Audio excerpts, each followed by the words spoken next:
Pronto, bora lá. Pronto, meninas. Vamos começar com o texto do G-Tempo. Gil e Carol, a Oi, boa apresentação de vocês. noite. Já pode começar? Sim, pode começar. Boa noite, gente. Meu nome é Carol. Hoje eu e Gil vamos apresentar o texto de Mabel Mascarenhas Torres. Aí eu vou falar um pouquinho sobre Mabel. Mabel é graduada em Serviço Social pela UFRJ, com mestrado em Serviço Social pela Pontifícia Universidade Católica de São Paulo, é coordenadora do colegiado do curso de Serviço Social, desenvolve pesquisas relacionadas ao exercício profissional do assistente social, condições de trabalho dos assistentes sociais e sobre envelhecimento. O título do texto se chama O Trabalho do Assistente Social com Pessoas Idosas, Competências e Demandas em Debate. O texto inicia com algumas assertivas e informações a respeito do envelhecimento. A percepção da velhice vem mudando ao longo dos anos e, em consequência disso, existem alguns fatores que condicionam a velhice e de como a população idosa tem a sua vida estabelecida.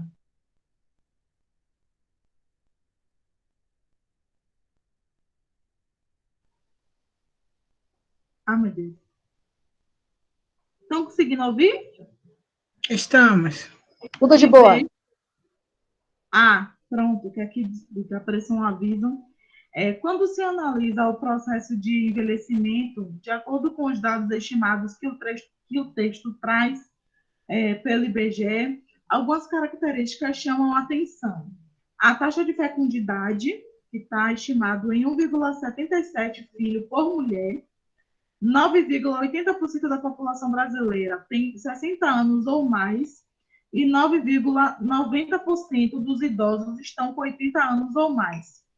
Outro elemento importante que é trazido pelo texto é que 5,54% da população idosa é composta por mulheres.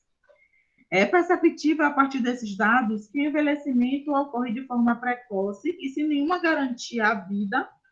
Sobretudo, pode sinalizar a falta de política de assistência e de proteção aos idosos, visando a velhice ativa, campo que vem sendo ativamente discutido e pesquisada pela gerontologia, com teorias trazidas, com teorias embasadas na teoria social, que vem junto com a gerontologia, pesquisando os modos de como essas políticas de assistência são feitas pelos idosos e de como esse envelhecimento vem se acontecendo no Brasil.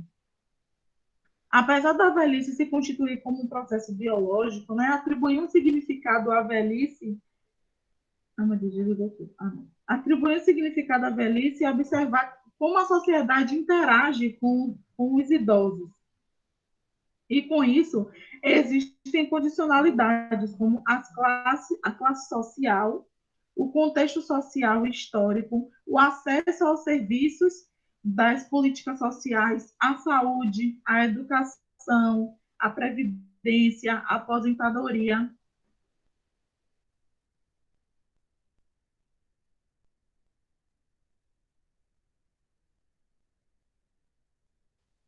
Então, estão ouvindo, gente? Eu não estou ouvindo ninguém mais. Tô lhe ouvindo. Eu sempre fechou a câmera uma hora com o microfone. Não, porque está aparecendo um aviso para eu dispensar alguma coisa, aí para tudo, fica tudo... Pronto, agora eu estou vendo o Gil. Então, a falta de acesso, de como, no caso, é pesquisado como esses idosos, esses diferentes grupos de idosos, têm acesso à educação, à saúde, aos serviços assistenciais, e essas diferentes condições é expressa em decorrência da desigualdade social, que, em conjunto com as expressões da questão social surgida a partir das contradições impostas pelo sistema capitalista, que é um dado que o texto frisa bem, como estamos inseridos no sistema capitalista e como o serviço social age diante desse sistema, fazendo políticas, estudando políticas assistenciais para os idosos.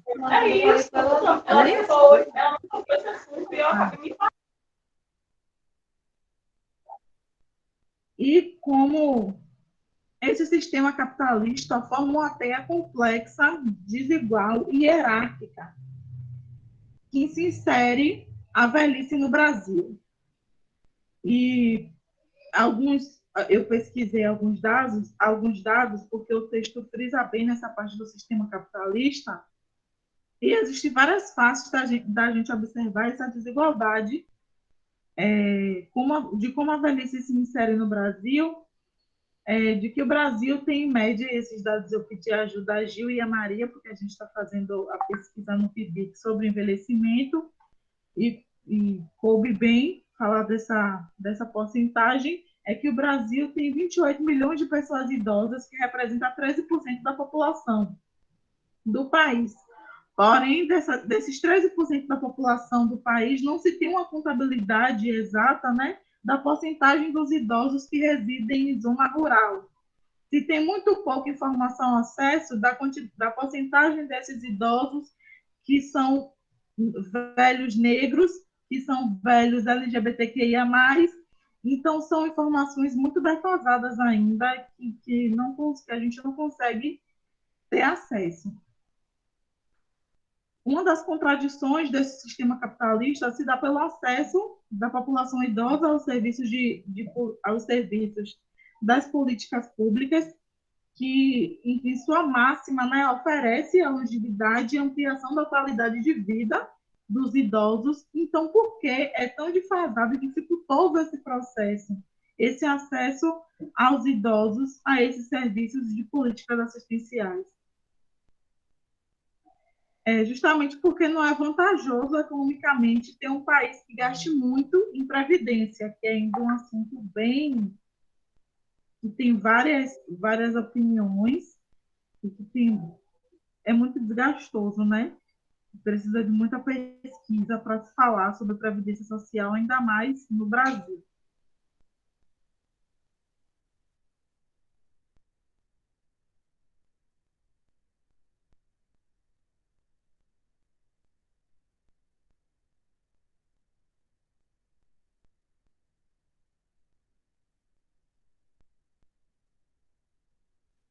Alô? Caí, voltou? Estou aqui. Estão vendo? Sim, sim. Dentro Ô, Caroline, eu acho melhor que você tire a sua imagem, porque fica pesado. Não está dando para me ver, não? Te ver, mas só que aí, acho que sua internet, para não ficar caindo, você tira a imagem. Espera aí, para ver se vai ficar melhor. Senão eu ligo. Dentro do estudo sobre a velhice e envelhecimento populacional, o texto traz muita informação de que o serviço social ele busca a compreensão de como os idosos estão inseridos nos serviços prestados via políticas públicas e sociais. E aí a gente sabe que o objeto de atuação do assistente social é tensionado pelas contradições, né, inerentes ao sistema capitalista.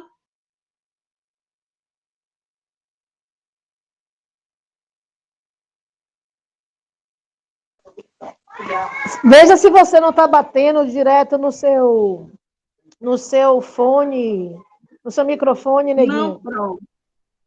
Não, Pro, é porque eu tô pelo celular de minha mãe, porque tá uma loucura.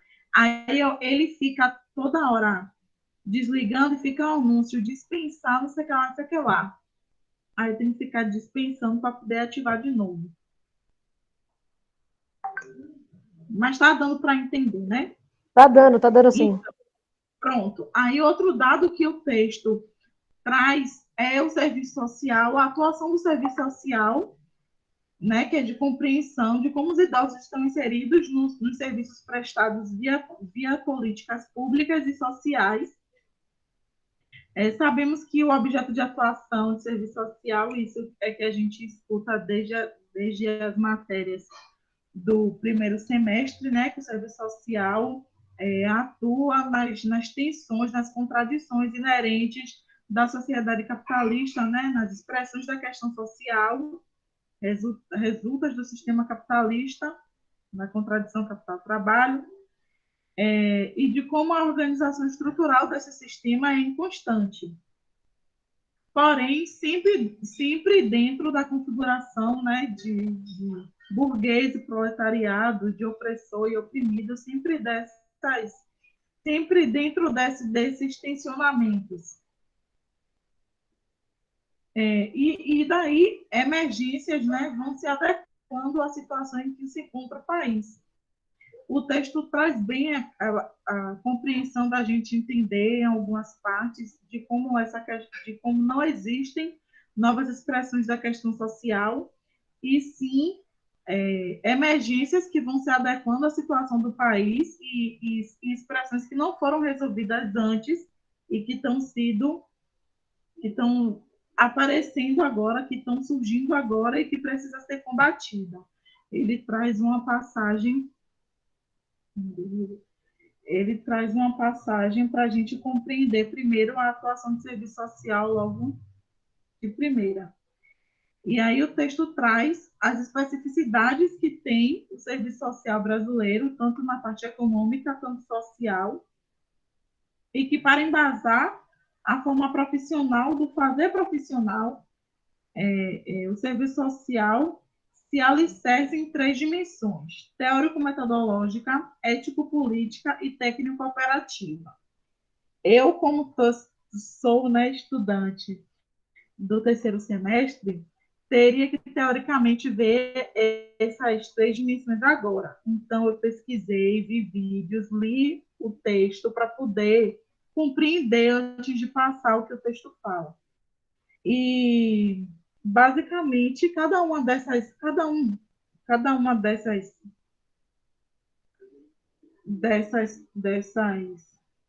dimensões tem seu pilar na realidade social como sustentação da análise da vida social.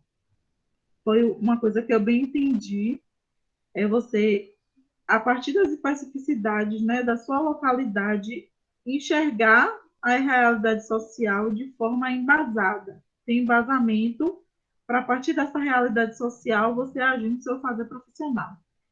E aí o texto traz as especificações dessas 3 dimensões. Na dimensão teórico-metodológica, a autora traz: o serviço social brasileiro passa a analisar a realidade social, buscando entender as particularidades dessa realidade social, interlocando com sua construção sociohistórica. Então, o assistente social ele consegue captar as contradições inerentes naquele contexto, na hierarquização das classes, na exploração do proletariado. E tudo isso, essa dimensão, traz à tona as contradições que existem naquela particularidade, naquela especificidade. Na dimensão ético-política,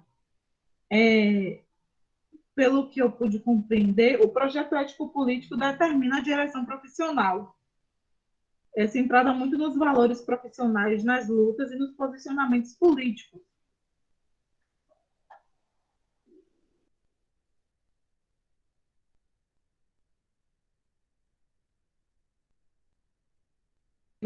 A base de articulação, ela se dá mais na perspectiva, na dimensão técnico-operativa, a articulação se dá na perspectiva dos direitos humanos e sociais. A atuação do assistente social, ela se consolida nas políticas públicas, e aí vem o desenvolvimento, a ação, a execução. E, nesse contexto, eu pude entender que o assistente social precisa unir essas 3 dimensões para executar suas tarefas, na construção de estratégias de intervenções fincadas na realidade social.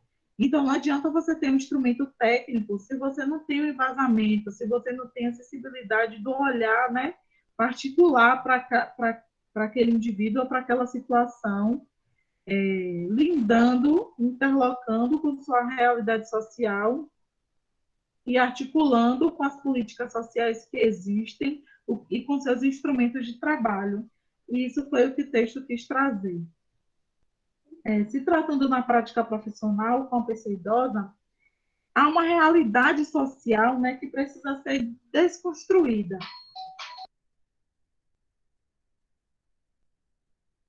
Por exemplo, os idosos residentes das ILPIs, eles são muito estigmatizados. Esse não é um ponto trazido pelo texto, mas ela traz de realidade social. Quando se trata em fazer políticas públicas para os idosos e como enxergar a realidade social do idoso, precisa ser desconstruído. Eu, como estou estudando, né, os idosos residentes de instituições de longa permanência, a gente pode observar que esses idosos ainda são muito estigmatizados. Tem uma construção social acerca desses idosos que ainda que tem muito peso, como, por exemplo, a associação da pobreza, do abandono, do maltrato, do descuido, muito quando a gente fala de asilos e de abrigos. E aí o texto traz que isso contribui para a perda da identidade social dos idosos, da vulnerabilidade, da dependência. São exemplos dessas estigmatizações que precisam ser desconstruídas. A falta de preparo do Estado é um ponto que o texto traz muito, a falta de preparo do Estado no que se refere à qualidade de prestação de serviços.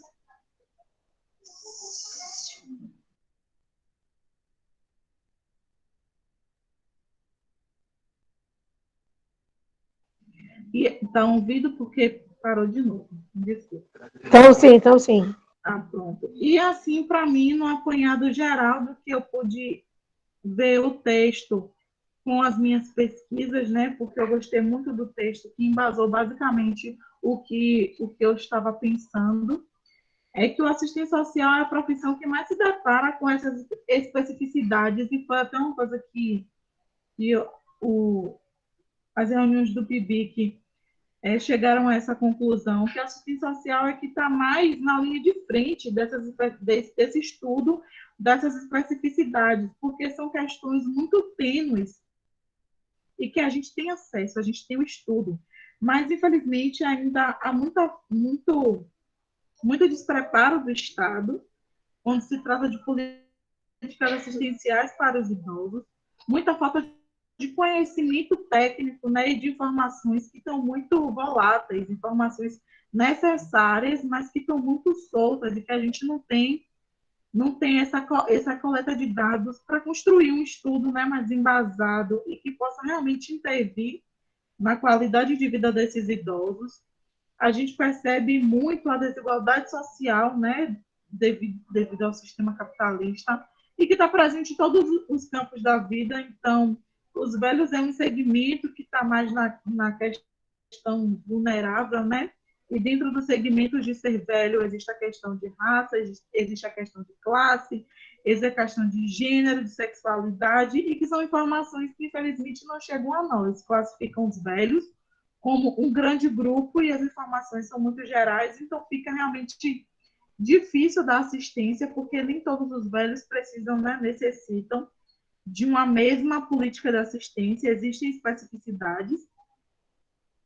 E aí, nesse primeiro momento, o texto traz como as três dimensões do serviço social engloba, se agrupa, se une para que o assistente social tenha seu projeto de intervenção, tenha sua ação, não só nos objetos técnicos, né?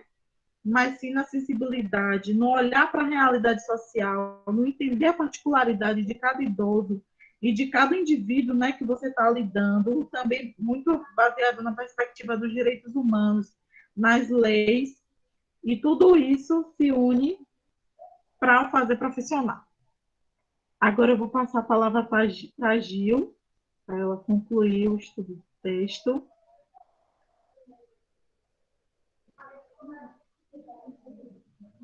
Estou aqui ativando a câmera, o microfone, que está tudo um pouco lento. Meu nome é Gisélia, né? Sou membro aqui, sou colega de vocês do G-Tempo. Eu participo também da pesquisa do PIBIC, juntamente com Carol e Maria Carneiro, né? Marcela como orientadora, e dando continuidade a essa discussão, né, desse texto. é justamente a discussão das competências e demandas direcionadas ao trabalho do assistente social. A início, ele traz a pauta neoliberal, né, que é o que vem exercendo aqui no nosso país, na sociedade capitalista como todo, só que aqui no Brasil já tem autores que falam da ultra neoliberal, né, da forma. Mas por que esse viés neoliberal? É porque esse viés neoliberal está fazendo com que a gente esteja regredindo na questão dos direitos, né? A gente houve uma progressiva e os trabalhadores acabaram perdendo alguns desses direitos. Mesmo tendo essas leis que é para garantir os direitos, elas nem sempre são direcionadas para serem efetivadas. E também se tratando dos marcadores legais, quando vê a questão da partilha, ela tem os deveres protetivos, eles são desiguais. E a gente vai discutir um pouco isso lá na frente também. Segundo o Haddad também, diz que, adiante desse viés neoliberal, existe uma pouca intervenção do Estado, o poder do mercado, a terceirização, a diminuição de gastos com saúde, educação e assistência social. Então, vem diminuindo esse investimento de recursos financeiros. E, inclusive, a prova disso é a PEC de 241/55, que gerou a emenda 95/2016, que era o congelamento de gastos dos próximos 20 anos para gerar um equilíbrio fiscal. Só que o que ocorre com esse corte de gastos, né, para gerar esse equilíbrio fiscal? Isso ficou evidente a diminuição dos investimentos nas áreas públicas e sociais. E isso vem impactando nas prestações de serviços direcionadas aos trabalhadores nas condições de pobreza. E quando a gente se trata do papel do assistente social, né, com as suas competências e demandas, elas são feitas através das relações concretas, e que o assistente social vai identificando essas demandas do trabalho, quando vai exercer. E no serviço social, as competências do assistente social, elas são estabelecidas no artigo 4 da Lei de Regulamentação da Profissão. E nessa lei da regulamentação, ela traz 3 formas de competências. Tem a competência analítica, a competência executiva e a competência articuladora. A competência analítica, ela tem a capacidade do assistente social de conhecer e analisar as determinações sócio-históricas que constituem a realidade social. A competência executiva é a capacidade do assistente de planejar, executar programas, projetos e atividades de modo de construir respostas profissionais que atendam às necessidades dos trabalhadores. E a competência articuladora, ela é a capacidade do assistente social de unir, construir politicamente o que se coloca no campo coletivo, que trabalha, em geral, com a rede, né? E a identificação dessas demandas, ela pressupõe um conjunto de conhecimentos. Então, é sempre necessário o assistente social conhecer todo o histórico, toda a trajetória do usuário, da comunidade, para poder atender. E, segundo Torres, o assistente social vai construir respostas profissionais direcionadas a essas demandas, justamente por essa população usuária. E é importante também destacar que no trabalho do assistente social, as demandas, elas são complexas e heterogêneas. Ela não é uma demanda simples e fácil de simplesmente o usuário está em uma situação de pobreza, está desempregado e passa fome, e o assistente social fazer um diagnóstico ou uma anamnese e de adquirir uma Bolsa Família ou só uma cesta básica que o município está fornecendo. Então, é necessário toda a situação para compreender em que situação que aquele usuário vive, porque ele não vai precisar só daquela cesta básica. Então, é sempre importante o assistente social não ter essa característica de caridade, que é do histórico, né, da década de 30, de quando surgiu o serviço social no Brasil. Então, essas políticas, e quando se trata dessas demandas, dessas competências do assistente social, se tratando a velhice, necessariamente se precisa realizar ações de caráter intersetorial. E o que é um caráter intersetorial? É uma articulação entre as políticas públicas por meio da realização das ações conjuntas pactuadas entre gestores e executores. E com essas ações intersetoriais, vão tornar visíveis essas pactuações e as ofertas dos serviços dessas diversas políticas públicas e sociais, que é um conjunto que visa a proteção da inclusão da pessoa idosa. Porque existem esses marcadores legais que falam sobre o direito, né, do idoso à saúde, à assistência, à educação e à habitação, mas ele não está incluso, ele não tem aquele acesso. Fala que se tem, mas ele não tem esse acesso. Qual é o idoso que está sendo incluído nessas políticas públicas? A mesma política de um programa federal, o idoso de uma capital que tem acesso é o mesmo de um idoso de uma cidade pequena do interior e o da zona rural. Como é que fica? Né? Então, por isso que é muito importante o assistente social usar a sua instrumentalidade para exercer a sua capacidade para atender às demandas, né, dos usuários. E, como eu falei também de início, da questão dos marcadores legais, que a partilha ela se torna desigual, é justamente também um dos fatores é pelos recursos financeiros que o Estado se torna insuficiente. Só que como é que se torna insuficiente? É um questionamento, porque o crescimento da população idosa está aumentando, e no Brasil foi de uma forma muito mais rápida. E com o crescimento da população idosa também, como o Carol falou de início, a taxa de fecundidade da mulher brasileira também está diminuindo. Então, a gente precisa de mais recursos financeiros, mais recursos humanos e mais recursos materiais. E se tratando desses recursos, a capacidade também, né, do assistente social se trata em relação aos cuidadores da população idosa. Por quê? O cuidado doméstico, geralmente, ele sempre é feito pela mulher. E o cuidado doméstico não é simplesmente só o cuidar da casa, mas também do cuidado de crianças, das pessoas idosas. Então, a sociedade burguesa, ela impõe, e muitas vezes, quando o assistente social vai fazer uma entrevista, um diagnóstico, muitas vezes das cuidadoras, elas não querem exercer essa função de cuidadora. Porque a função de cuidadora, ela não é remunerada. Tem a questão das relações sociais também. Além da não remuneração e das relações sociais, o idoso não precisa só daquele cuidado do cuidador, como assistência de um remédio ou de levar ao médico. Então, isso implica também. Então, quando se fala de cuidado familiar para o assistente social, é uma demanda crescente, porque a população idosa vem aumentando, então ela se torna complexa e multifatorial, porque o idoso tem um estigma de ser só doente, como se ele só tivesse pressão alta ou fosse diabético, e a gente sabe que a velhice ela é heterogênea, principalmente da classe trabalhadora.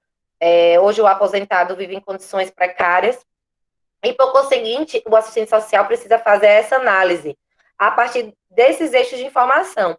E existe dois eixos de informação, que é a realidade social da família, quando o assistente social vai atender essa demanda, e a rede de proteção, que é identificar quais são as políticas públicas que estão tendo ali naquele território, quais são esses idosos que estão tendo acesso a esses programas.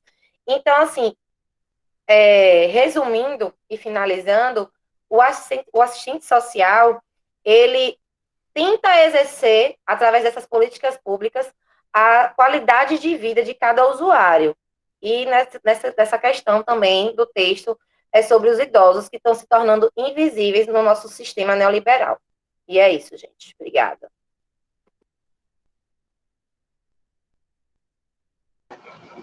Muito bem, meninas, muito bem.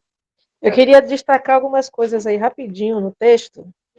A apresentação de vocês foi bem metódica, bem objetiva.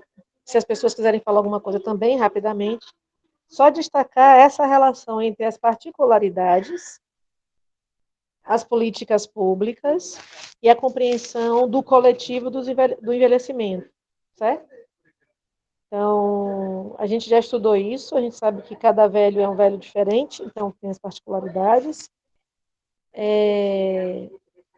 A gente sabe que as políticas públicas são um instrumento do nosso trabalho, não são um fim.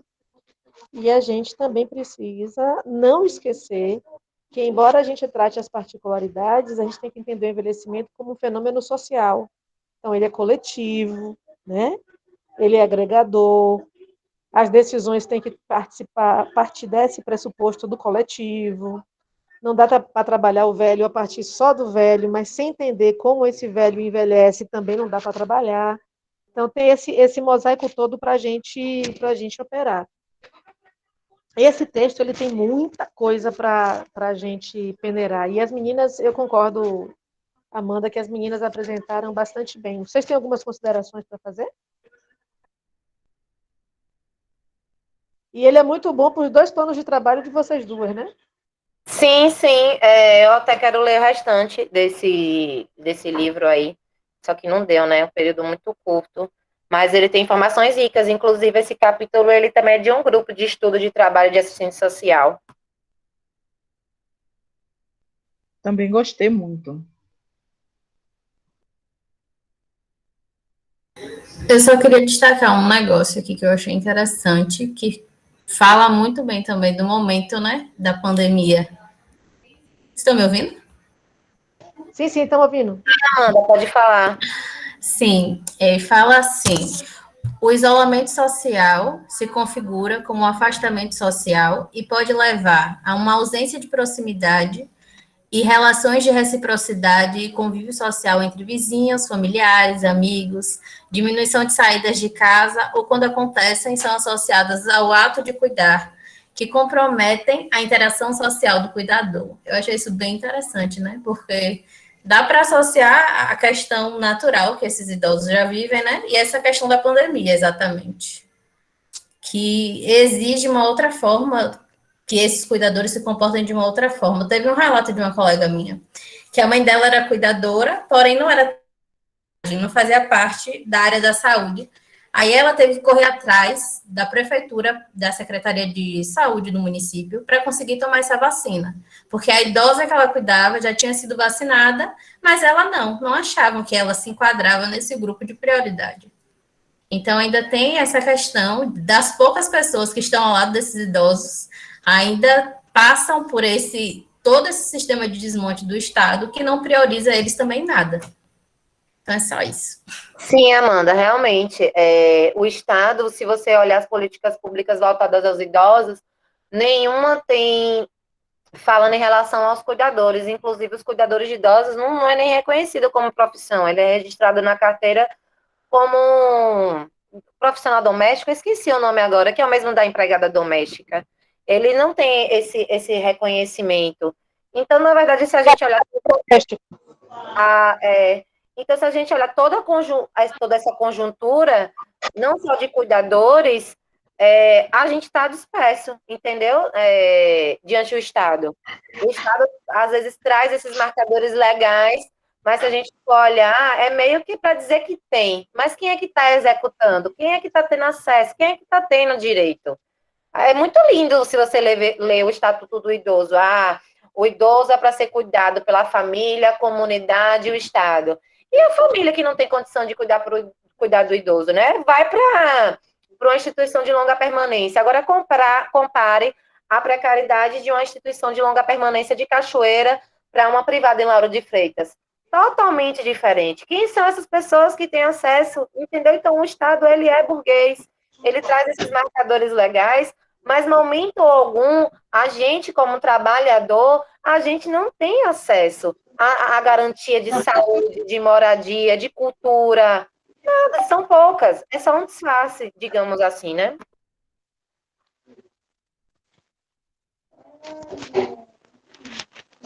Isso é verdade para a gente considerar. A gente tem tudo isso que as meninas falaram do texto, né, que a autora trouxe do texto, e ainda temos esse panorama que a Amanda trouxe da questão da pandemia, que ainda cria um funil maior no que se refere à questão do acesso a direitos mínimos, né? A gente nem está falando dos direitos ampliados, dos direitos humanos, mas, sobretudo, dos direitos à sobrevivência, por exemplo. ao apoio para a sobrevivência, né? Então, é importante destacar isso. Amanda, o PIBIC que a gente está fazendo está discutindo essas coisas à luz da pandemia. É o envelhecer à luz dessa questão da pandemia. Vice? Mais alguma consideração, meu povo?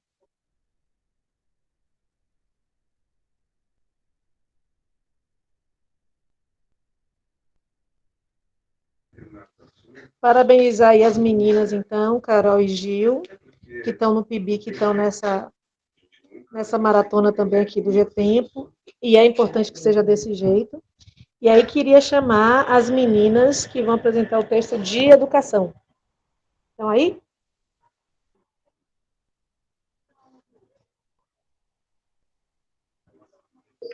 Estamos. Deus. Ah, que bom. Estamos. Vou começar aqui a apresentar o slide. Oba, tem apresentação de slide, que bom também.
Acho que tá.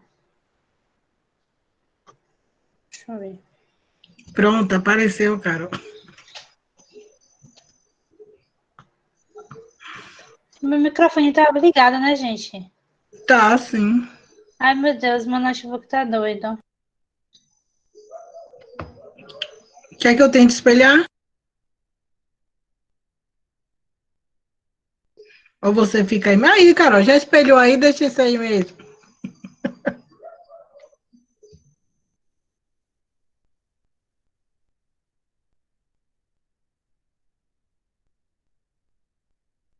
Não foi, gente? Saiu, não foi? Sumiu. Voltou. E agora? Voltou? Voltou. Pronto. Dá pra ver, Rose? Tá dando para ver. Eu não vou desligar meu microfone, não, porque pode ser que quando eu volte, saia da tela. Quando for minha hora de apresentar. Caiu. Saiu? Sumiu, caiu. Deixa eu tentar Agora foi. apresentar. Pronto. Então, boa noite a todos, a todas e a todos. Nosso tema ficou com o Estado, a Educação e a Formação Anticapitalismo no tempo de neoliberalismo. A nossa facilitadora é Carolina Silva e Rosemary Santos.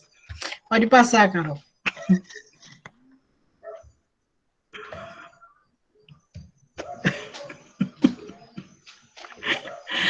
A biografia dos autores é Francisca Janderleia Lima Damasceno. Ela é graduada em Geografia pela Universidade Federal do Ceará, mestranda em Educação Brasileira pelo Programa de Pós-Graduação da Faculdade de Educação e Universidade Federal também do Ceará. A gente está me ouvindo bem? Sim. Sim. Então, e o outro é Raimundo Jussi Souza de Assis, doutor pelo Programa de Pós-Graduação em Geografia da Universidade de São Paulo e professor do curso de licenciatura em Educação no campus de Ciências Sociais na Universidade Federal do Piauí. Pode passar, Carol.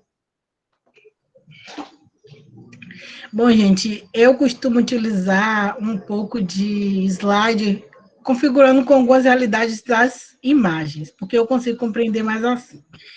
Desculpa para vocês se tiver muito pesado, não sei, é uma forma que eu tenho, assim, de compreender um pouco as coisas.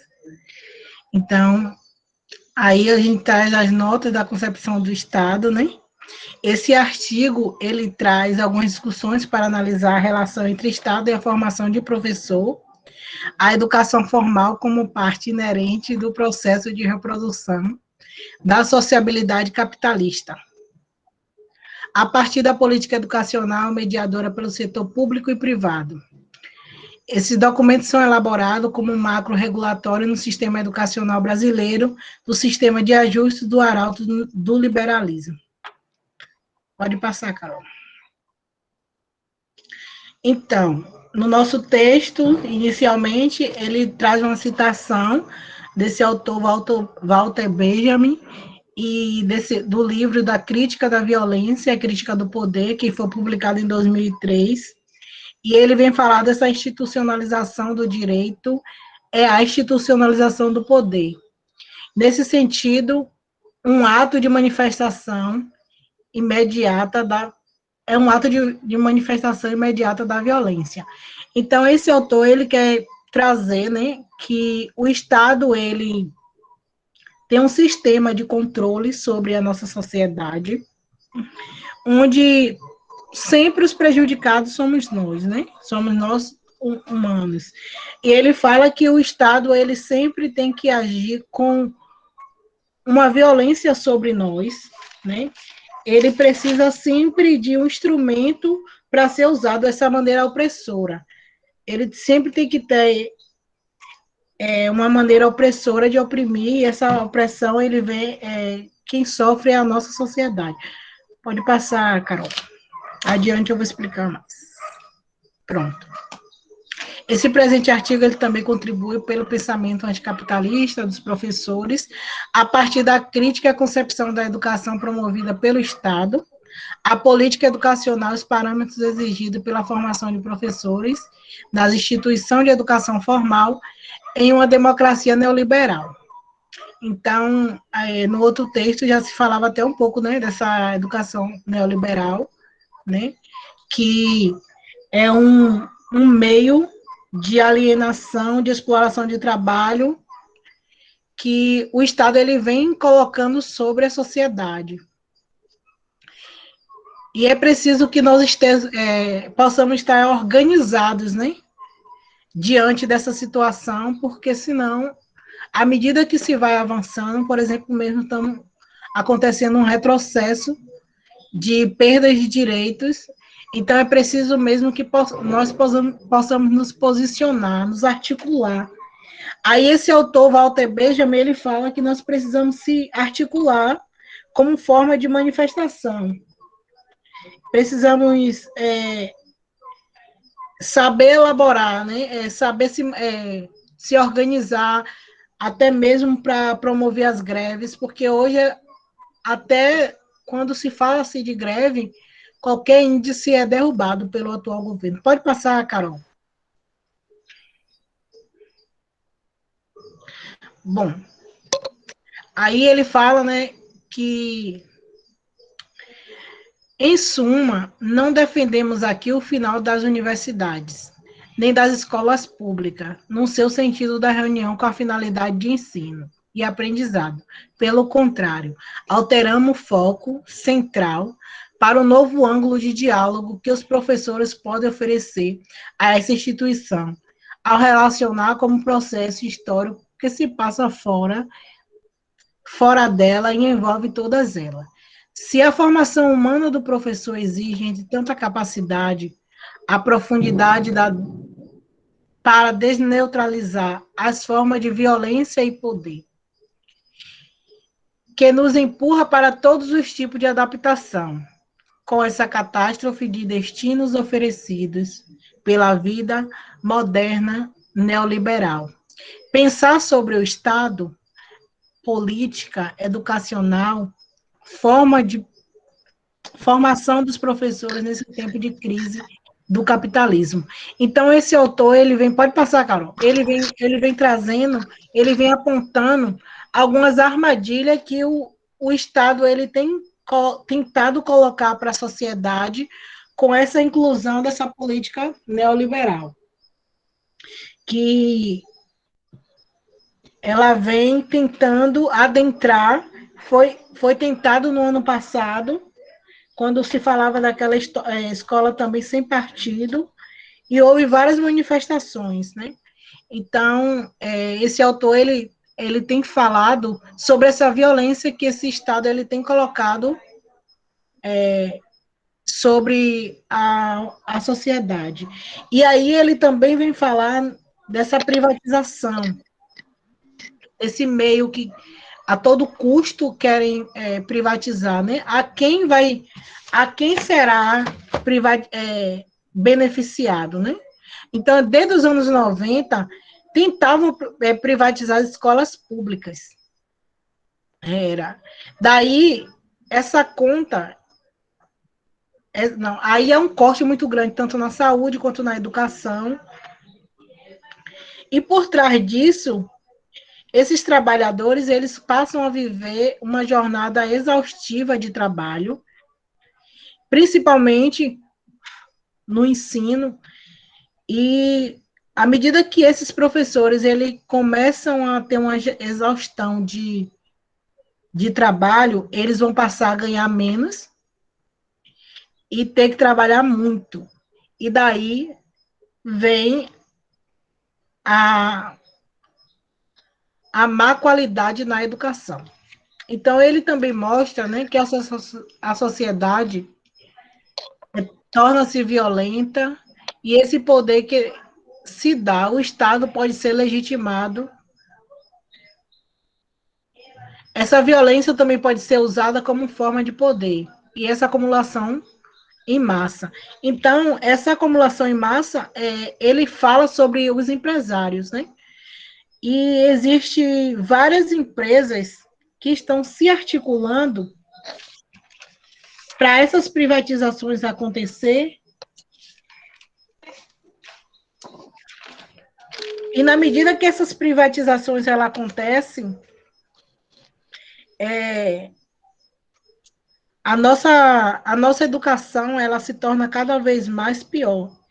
E aí tem algumas empresas que elas estão estão se articulando agora para poder fazer, contribuir também, né, com essas privatizações, porque esse dinheiro ele vai sair, né, do governo, vai ser investido através dessas empresas, que são a Globo, a Natura, a Bradesco, o Vale, Itaú, e a partir da medida que é investido nessas empresas, então elas passam a fornecer essas escolas alguns mecanismos, como as merendas escolar, os fardamentos, os materiais escolares, e daí gera para nós uma conta muito alta. Pode passar, Carol. Então, vamos pensar, né? Qual meio de violência pode ser aplicado na mão do Estado que representa a preocupação desse Estado?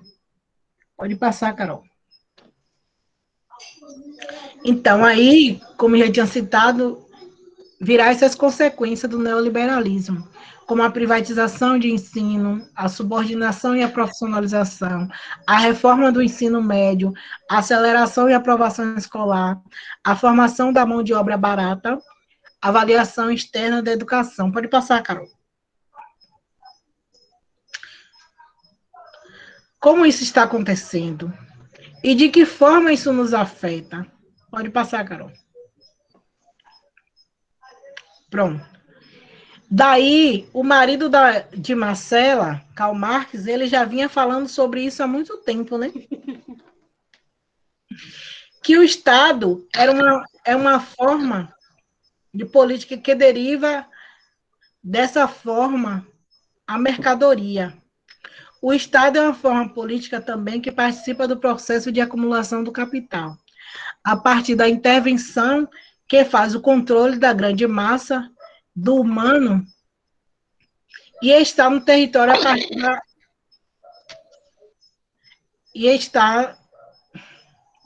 a partir da intervenção que faz para o controle da grande massa do ser humano. Então, Karl Marx ele já vinha falando sobre essa forma exaustiva. Ele já vinha falando dessa... Pode passar, Carol. Essa força de trabalho. Sim, Marcela. Teu marido já vinha falando... Tanto ele quanto o Ângelo, ele vinha falando sobre o capital e o trabalho, né? O capitalismo gerado nisso tudo.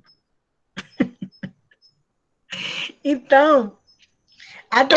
eu lembro muito que quando tinha uma música, né, que sempre ouvia, que chamava uma banda chamada As Meninas, que elas falavam muito bem sobre isso, né? Analisando essa cadeia hereditária, quero me livrar dessa situação precária, onde o rico cada vez fica mais rico e o pobre cada vez fica mais pobre. E o motivo todo mundo já conhece, isso mesmo, é que o de cima sobe e de baixo desce. Então, quando eu estava estudando, eu lembrei dessa música. Então, é tudo aquilo que a gente está vivendo nesse processo, né? O rico mais rico e o pobre mais pobre. E esse autor, Walter Benjamin, ele procura mecanismo, né, para poder estar se saindo dessas armadilhas. E aí também comecei a lembrar que até as nossas manifestações, atualmente, elas têm perdido força. Isso mesmo, Ednete. E as nossas manifestações, elas estão. O panelaço é como se a gente estivesse ali gritando e o governo não está nem aí, né? Então, acho que é preciso pensar e repensar mesmo sobre essas questões. É preciso a gente continuar aqui gritando, mesmo que esteja como se ninguém não estivesse nos ouvindo, que há quanto tempo o marido de Marcela morreu. E agora, esse debate, ele se torna tão atual. Então, é preciso a gente estar atento, né? O que preciso for para a gente estar lutando sobre essas políticas neoliberais, nós precisamos estar lutando, porque essas consequências na educação, ela gera muito, muito prejuízo. Como nos anos 60, o Banco Mundial, ele concentrava seus investimentos em questões sociais, investindo nos incrementos de produção. A educação, ele passava a ter crédito nas agências para ser desenvolvido nos moldes do Banco Mundial, ou seja, esse dinheiro, ele vai para fora e aí eles nos controlam. Aí passamos a viver na mão dos empresários, né? E aí cai a nossa mão de obra, o processo de alfabetização ele aumenta. Hoje é bem comum nas escolas os meninos ter que passar sem saber nada. E às vezes a gente olha, né, como isso mesmo, Ednete. E a gente olha aquilo, às vezes a gente não dá tanta visibilidade, mas é necessário a gente repensar sobre essas práticas, porque a quem é dada a universidade pública, né? A universidade pública, a que acesso nós estamos tendo? Aí começamos a pensar dentro da UFRB. Existem vários cursos dentro da UFRB, né? Desde quando a UFRB surgiu, eu não lembro para Cachoeira que chegou algum curso novo, né? Para Cachoeira, eu posso falar do campo que eu vivi. Não lembro de ter chegado nenhum curso novo. E assim, não só o curso novo, as pessoas que resistem ali dentro, às vezes falta muita coisa. A sala de computação que está lá sucateada, a biblioteca que a gente quase não acha livro, assim, para o curso de serviço social, a gente até acha uns livros, mas quem faz artes, quem faz outros cursos, é muito cinema, são poucos livros de acesso, né? Então, aquela lógica de deixar que o público seja sucateado para que os grandes venham privatizar e diga, se estava ruim, privatizou, para que nós passamos a ter essa ideia de que vai melhorar, mas na verdade não vai melhorar, a gente vamos permanecer sobre essa elite, né, sendo mandada, explorada. Então, acho que é preciso hoje repensar essas políticas neoliberais, se articular, como o próprio autor ele fala, né, Walter Benjamin, ele fala essas articulações que precisamos ter para que permanecemos. Resistir é a melhor escolha nesse momento. Estamos retrocedendo nossos direitos, então é preciso mesmo resistir nesse momento e compreender, e ler, estudar bastante, estar atento para até mesmo não estar se envolvendo em meios que esteja sendo apoiado essas políticas. É preciso estar analisando quem são os deputados que estejam apoiando essas políticas, é preciso estar atento a todos esses viés, para que a gente não caia nessas armadilhas. Então, a seguir, eu vou passar para a minha amiga Carolina e eu fico por aqui. Boa noite, gente. Eu não estou vendo vocês, não. Mas vocês estão me escutando? Sim. Que ótimo.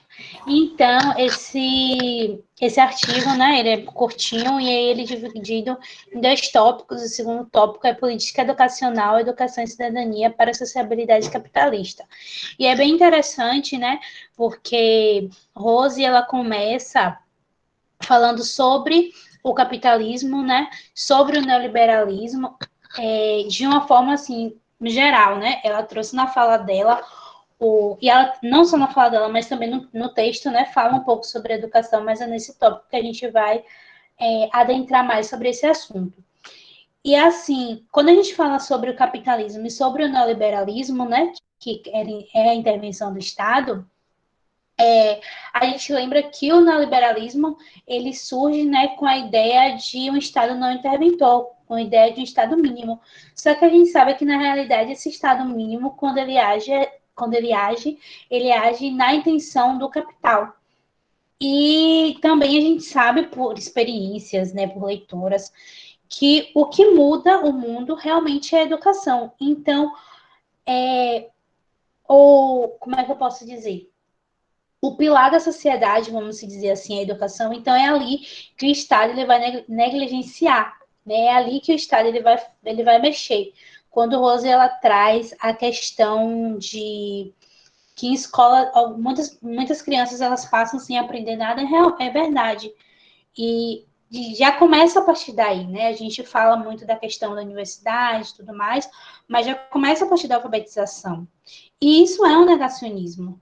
Eu lembro que eu tenho um amigo que a mãe dele é professora municipal de ensino fundamental 1, né, que é a questão da alfabetização, e ele falou que ela às vezes, obrigada a aprovar alguns alunos, porque eles não podem ser reprovados muitas vezes, né, porque aí o Brasil entra naquele mapa de analfabetismo e tal, e não é isso que a gente quer passar, apesar de é isso que a gente tem, infelizmente.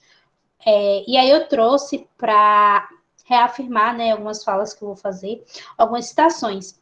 A primeira citação é da página 134, todas as citações são tiradas do texto, que é a relação entre Estado e educação oculta o vínculo. Eu estou falando muito rápido, gente, porque eu falo muito rápido às vezes. Dá para entender. Obrigada. Tá de boa, tá de boa. Mas engate a quarta que você está na quinta, engate a quarta. Tá certo. A relação entre Estado e educação oculta o vínculo direto com a sociedade de mercado, sendo a política educacional e a concepção da educação neoliberal as medidas para reproduzir a ideologia de classe dominante e a formação de força de trabalho como princípios centrais da educação formal.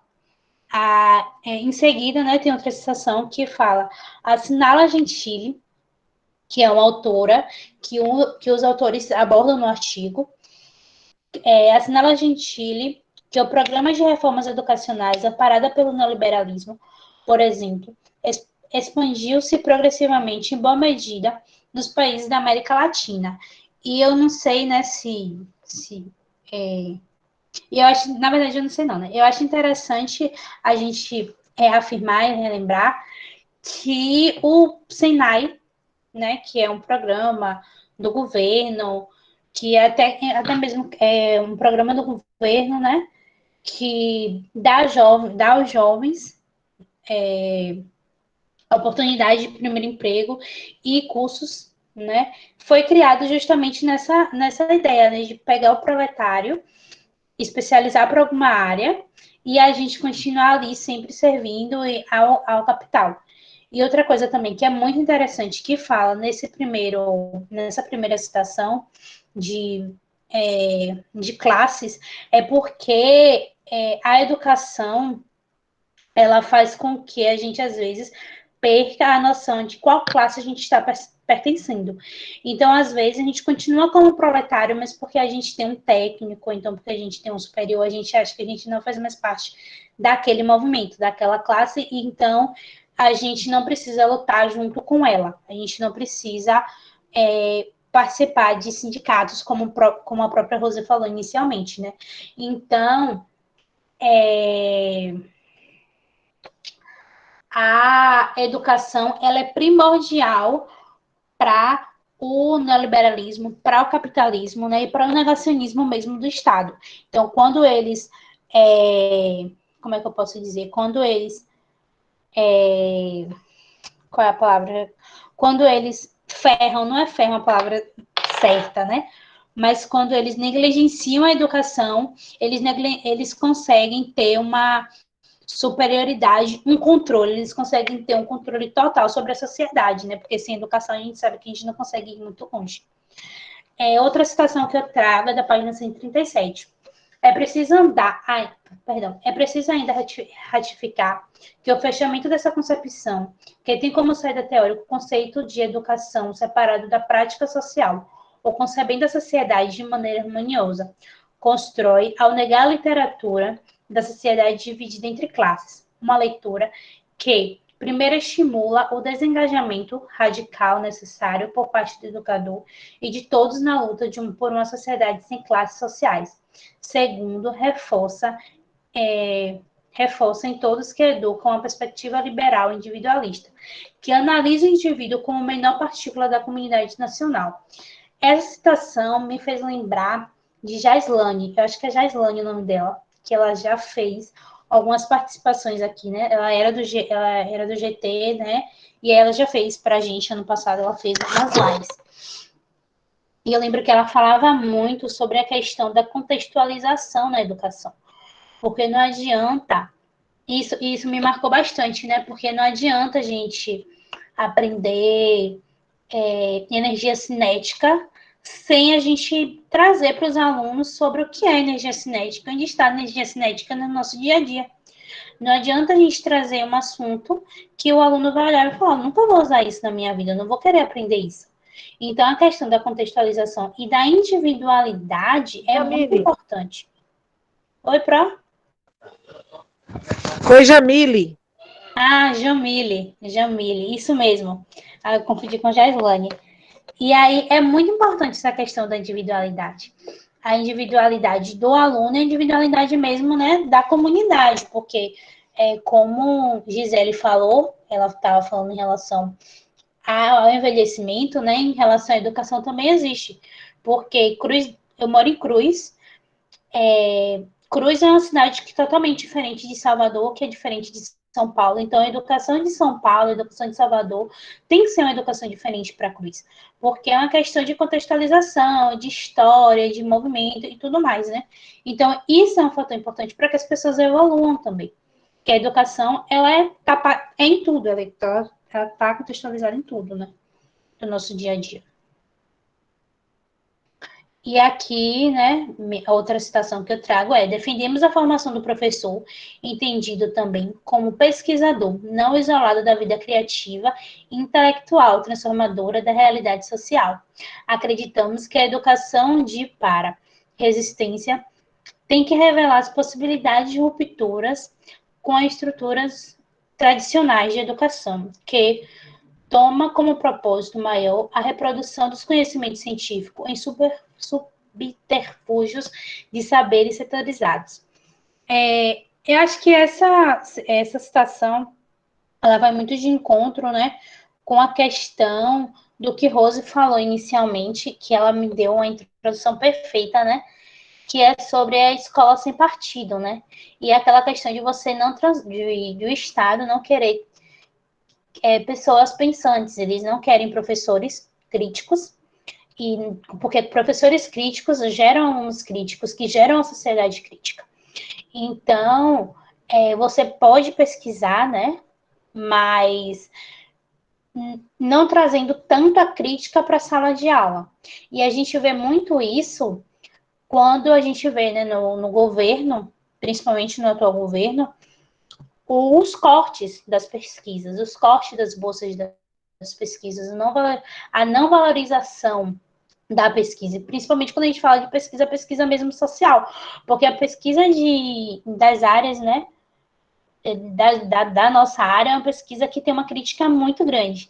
Então, é uma pesquisa que não é legal para o capitalismo. E, enfim, né, a gente trouxe alguns pontos que são importantes, que o texto aborda, que é a consequência do neoliberalismo na educação brasileira. O Estado deveria, então, reduzir os gastos com bem-estar social, porque, assim, gasta menos com saúde, gasta menos com aposentadoria. O Estado neoliberal não tem políticas públicas como prioridade. O principal mecanismo atuante para atingir esse objetivo é o Banco Mundial, porque a gente sabe, né, que o Banco Mundial ele é quem financia, e aí a gente o Estado, né, ele sempre recorre a isso e, consequentemente, às vezes a gente trabalha para o Banco Mundial. Eu acho que essa fala foi um pouco ousada, mas enfim. A educação passa a ter créditos da agência desde que seja desenvolvida nos moldes do Banco Mundial. Foco na produção de mão de obra no combate ao analfabetismo. Aumento dos matriculados e despreocupação com a qualidade de ensino ofertado. Exemplo, ênfase nos processos de alfabetização e domínio das 4 operações matemáticas. Para o Banco Mundial, a educação deve ser voltada exclusivamente para o trabalho, que eu acho que é mesmo aquela questão, né, do Senai, que foi um checkmate, né, uma jogada muito interessante do Estado. As preocupações informa um indivíduo que entenda o contexto social onde está inserido são colocadas de lado pelo Banco Mundial. E as políticas de educação colocam o mercado como centro das políticas educacionais. E é isso, gente. A gente conclui aqui. Só para complementar, estava aqui pensando, né? O quanto o Estado ele é controlador, né? Por exemplo, eu estava até pensando sobre isso, que até costumamos, não sei se alguém já ouviu essa fala, mas acho que sim, né? Que a gente costuma dizer assim, dentro da minha casa mando eu. Mas, na verdade, a gente não manda também na nossa casa. Nós somos mandados. Por exemplo, ultimamente, a carne bovina está cara. O frango está mais barato. Qual que eu vou preferir se eu tiver 8 filhos? Eu vou preferir comprar o qual? Mais barato ou mais caro? Então, é uma outras formas, são várias formas de que o Estado ele vem o tempo todo nos controlando para se manter ali naquela opressão sobre a sociedade. É somente isso. Meninas, parabéns também pela apresentação do trabalho de vocês, ficou massa. E deixa eu só perturbar vocês num aspecto. A gente precisa... Verdade, né? Foi maravilhoso. A gente precisa fazer esse exercício que as meninas fizeram aí, que é pegar o texto e fazer uma análise do mundo concreto, né?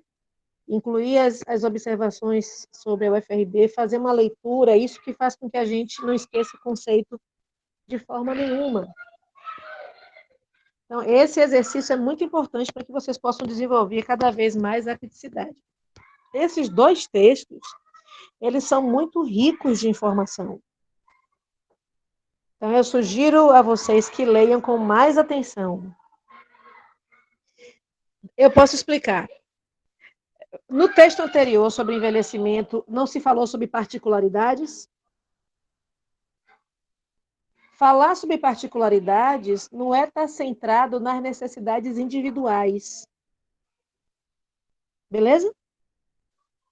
Então, tratar o particular é entender que existem questões singulares em cada indivíduo e que a gente deve observar. Se centrar na individualidade faz com que a gente atenda cada indivíduo isoladamente. Perfeito? Deu para entender a diferença? Então, estudar as particularidades de cada indivíduo e reconhecer que cada indivíduo tem suas particularidades, mas na hora da abordagem, abordar tantas quantas pessoas têm aquelas particularidades, isso garante o direito dos sujeitos. Mas atender cada um individualmente tirando dele as relações que ele tem, e isso, a abordagem tem que ser coletiva. A forma de intervenção tem que ser coletiva. A leitura da intervenção tem que ser coletiva. Beleza? Então, embora eu entenda o que é singular, o que é particular e o que é universal, eu preciso, na forma de tratar os sujeitos, saber isso. O que é singular daquele sujeito, o que é particular daquele sujeito, o que está de universal naquele sujeito. Por exemplo, a pobreza, ela é uma variável universal. Embora a pobreza aqui de Salvador, de Nova York e da Índia, de Nova Delhi, sejam formas diferentes de pobreza, todos nós entendemos o caráter universal dessa pobreza. Você bater o olho em alguém e reconhecer que ele é pobre. Isso é o caráter universal. O caráter particular é como em cada um desses territórios nós temos características culturais, sociais, relacionais diferentes, embora seja a mesma pobreza. Perfeito? E ainda assim, com cada pessoa, eu vou ter uma expressão muito singular, uma resposta muito singular da experiência dessa pobreza. Eu posso ter duas pessoas que passam fome na mesma casa, um vai ter um padrão de reação, outro vai ter outro. Um vai ter um padrão bioquímico, nutricional, e um vai ter outro. Isso é o singular do singular. Deu para entender? Vocês conseguiram entender? Sim, prof. Sim. Muito bem. Então, assim, a gente, infelizmente, no trato com o serviço social, quando a gente entra na centralidade das políticas públicas e dos indivíduos e das famílias, por isso que eu sou contra essa questão da matricialidade da família nas políticas públicas. Porque a gente acaba individualizando cada família, ao invés de concebê-las em relação. Entende? Então, vocês vão atender as pessoas individualmente, mas na forma dela falar, na forma dela sofrer, o que ela necessita, vocês vão ver que são coisas que não são só delas. São coisas particulares, né? Todo mundo do mesmo quilombo talvez tenha a mesma necessidade de proteção daquele quilombo. E cada uma das pessoas que vocês atendam naquele quilombo vai dizer, a gente precisa disso, precisa disso, precisa disso, tudo bem? Mas a necessidade, ela é superior à individualidade. Dá para entender? Não tem como, numa casa, só um tá passando fome. Entende? Tá todo mundo passando fome de alguma forma. Então, mesmo que a gente atenda as pessoas individualmente, elas trazem a denúncia das relações societárias pelas quais ela passou ou passa, viveu ou vive. Então, ela não está falando individualmente, ela está falando de um conjunto de sujeitos, de uma história que está inscrita numa totalidade social, beleza? Que tem valores que são universais. E, às vezes, a pessoa que senta na nossa frente nem sabe disso tudo. Quem tem que saber é a gente. Esse é o nosso conhecimento técnico. Entende? Tiramos essa dúvida? Isso, Net. A gente tem tratado... E essa é a armadilha. Repare que no texto anterior, a Mabel, ela fala o tempo inteiro as particularidades. Ela não fala dos indivíduos. Ela fala as particularidades. Né? As particularidades nos unem, falam da nossa história relacional. Ela não fala dos indivíduos. Embora a gente não possa negar que existe a individualidade. Ela existe, mas ela não existe como uma verdade nela mesma. Essa individualidade também foi construída em relação, entende? Ela também é testemunho de uma série de variáveis, conscientes ou não, que os sujeitos carregam. Então, um estuprador não é igual ao outro, um traficante não é igual ao outro, embora você tenha aí algumas variáveis que os una a todos, beleza? Algumas formas de fazer, de expressar que os una a todos, mas eles não são iguais, né? O tráfico no Rio não é igual ao tráfico daqui da Bahia. O tráfico no interior não é igual ao tráfico de uma grande cidade. Os traficantes, né, quem faz a venda, quem compra, são formas diferentes, embora você possa reconhecer nas diferenças coisas iguais em vários lugares. Beleza? Então, isso é um exercício que é, ao mesmo tempo, teórico e prático. O conceito nos ajuda a entender isso, mas olhar o mundo concreto e reconhecer nos ajuda a perceber isso. Isso. Por isso, esse esforço de pegar os textos e olhar exemplos do mundo concreto, checar o conceito, ver se é isso mesmo. É isso, Amanda, que dá esse movimento de amolar o olhar, amolar a escuta, beleza? Por isso que eu insisto sempre para vocês lerem os textos. Sem leitura de texto, vocês não conseguem amolar esse olhar, beleza? Sim, Yuri. A leitura ela é fundamental para a gente colocar dentro da nossa forma de ver o mundo outros elementos, para que a gente, inclusive hoje na aula da tarde eu disse isso, para que a gente não tenha o mesmo olhar de alguém que nunca estudou. Então, o olhar de universitário que lê o texto Professora, é diferente do olhar de universitário que não lê o texto. a senhora falou um ponto interessante. Eu estava na aula essa semana. Estão me ouvindo? Estamos. Na semana, a professora de antropologia, a Suzana, falou para eu não entendi o texto todo. Aí ela perguntou, você leu o texto todo? Não. Ela falou, você não entendeu. Então é muito... Como ela falou, entendeu? Eu li uma parte, aí não pude para ler. Estava cansado. Aí ela, pô, se não leu o texto, você não vai entender. Então, por isso, assim, a leitura a gente acaba criando, sabe, um rótulo de não entender o texto. Sem entender, a gente lê completamente, a gente vai ter uma nova visão do que a gente está estudando. Perfeito, Yuri. Por isso que a gente precisa fecha esse seu áudio, senão fica dando retorno para mim. Aí. Por isso que a gente precisa, eu sou chata como professora, porque eu fico exigindo isso de vocês, a leitura do texto. Né? Então, hoje a gente teve uma grande sorte, são 2 textos muito bons, muito ricos. Depois eu quero falar um pouquinho mais sobre essa questão do Banco Mundial. Eu estudei em 2002 o Banco Mundial na educação da Bahia, mas o Banco Mundial interfere na educação do Brasil desde 1970. Interfere na educação da América Latina toda desde 1970. São 50 anos interferindo na educação do Brasil e a gente não melhora os indicadores, porque é para não melhorar mesmo. Né? E, Carol, não se sinta mal pela sua afirmação, não. Sua afirmação foi muito correta no que se refere ao Banco Mundial. Perfeito? Então, eu vou pedir a vocês o seguinte: eu quero que vocês todos releiam esses 2 textos. Perfeito? Releiam. E a gente tem aí um evento em educação que está inscrevendo trabalhos.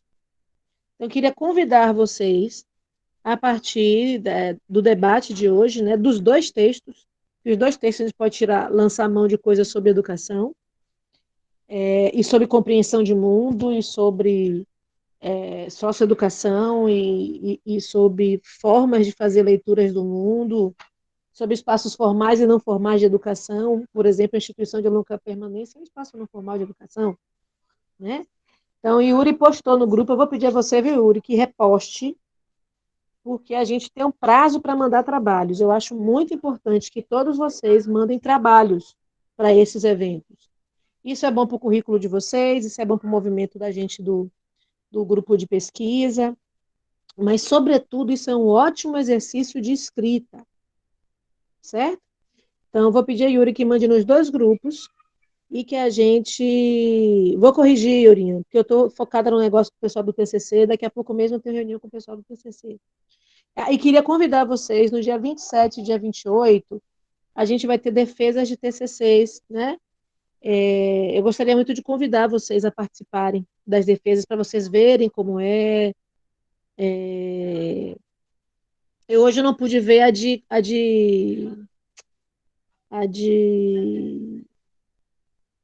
Raquel, Raquel, porque eu estava em aula. e ela é maravilhosa. Ela é maravilhosa. Então, na quinta-feira, se vocês quiserem, vai ser de 5 até às 19 horas. E na sexta-feira vai ser de 2 até às 4. Eu não sei quem foi a orientadora dela. Eu não sei quem foi. Jurema, a defesa está salva no YouTube, tá pronto. Então, quando que bom. quiser conferir, só dá uma olhadinha lá. Manda o link pra gente. Pega lá e manda o link e já bota no grupo. Tá bom. Já é bom. Então, se vocês quiserem, vai ser um prazer receber vocês lá. Sobre a nossa live do dia 27, uma pessoa já confirmou, mas 2 ainda não confirmaram. Eu vou perturbar o juízo delas ainda hoje, viu? É por isso que talvez a gente tenha que trocar o dia. Mas eu ainda vou perturbar o juízo das pessoas hoje. Já perturbei no intervalo de uma aula ou outra. Pode continuar, Neguinho. De uma aula ou outra hoje. E vindo para onde eu estou aqui agora, também perturbei o juízo delas. Então, vamos... Professora, Oi. como foi com a senhora no WhatsApp, é interessante ter esse retorno, porque, tipo, pode dar choque de horário, entendeu? Eu tenho FRB. Sim. Porque eu peguei um certo contato com o cara da TFRB, que é Ivan americano. Então, num dia, como eu já falei com algumas pessoas, sei que eu vou transmitir o evento, então eu vou até um link para solicitar num dia a live. Aí tu tem que ter nome da live, quem são as pessoas. Isso. Eu vou tentar fechar isso hoje. Pelo menos 2 pessoas, e é mais fácil. Que até sem o card a gente vê depois. Pronto, eu vou tentar fechar isso hoje. Mas os nomes da gente garantido já é. Manda fala pra gente já. A gente precisa também pensar. Fecha seu áudio, Yuri. A gente precisa também pensar os horários para que a gente agregue mais pessoas. Hoje foi muito legal. Teve um momento que a gente tinha 13 pessoas. Foi massa. Então, Yuri, tira uma foto aí de todo mundo para circular. Lembrar sempre, gente, de fazer o que vocês sempre fizeram no semestre passado, que era... como é que se diz? Tirar foto e circular agradecendo as pessoas, parabenizando as pessoas que fizeram a apresentação. Queria reiterar isso, né? Foi muito, muito boa a apresentação e também foi muito, muito bom o debate, né? Que a gente fez. Bora abrir ótimo também, postar isso no YouTube também é bom. Bora abrir as câmeras, todos nós. Inclusive eu. Com o cabelo todo doido. Vai.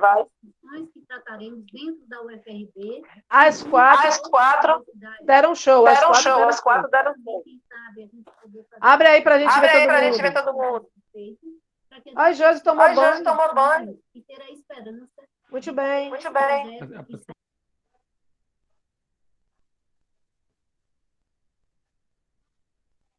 Pronto, printa e bota a gente aí para agradecer, e agradecer falando, né, das meninas que fizeram as apresentações. Eu acho que isso é muito importante. Tudo bem? Printa e coloca no retrato procurado da polícia. Meus amores, muito obrigada. Toda empresária, professora. Olha como o Rose está. Toda chique. Tinha que ser chique para você, né? Apresentação mesmo. Outro dia teve uma mulher que eu participei de uma live, uma mulher toda maluca, toda doida. Eu falei, Deus é mais. Gente, a nossa imagem circula o mundo, então temos que estar preparados, né? Perfeito. Pelo menos o dia que a gente vai apresentar. Perfeito. Queria agradecer a vocês, viu, meus amores, pelo empenho de vocês. Eu sei que não está fácil esse semestre remoto, está dando muito trabalho para todos nós, mas a gente está conseguindo, viu? Parabéns. E aí, a gente precisa botar bastante força para essa live do envelhecimento. Eu hoje tenho esse compromisso de tentar falar com as pessoas, conferir. Eu já azucrinei o juízo delas, mas vou continuar azucrinando, tá bom? E que a gente continue se aglutinando, né? Se aldeando como a gente está, porque isso protege a todos nós. Muito obrigada, viu? Um beijo. Obrigada, gente, pelo conhecimento Sou de só hoje. orgulho. Sou só orgulho com Tchau, vocês. gente. Foi Fiquem com massa. Deus. Um beijo. Tchau, gente. Beijo. Tchau. Tchau, gente. Beijo.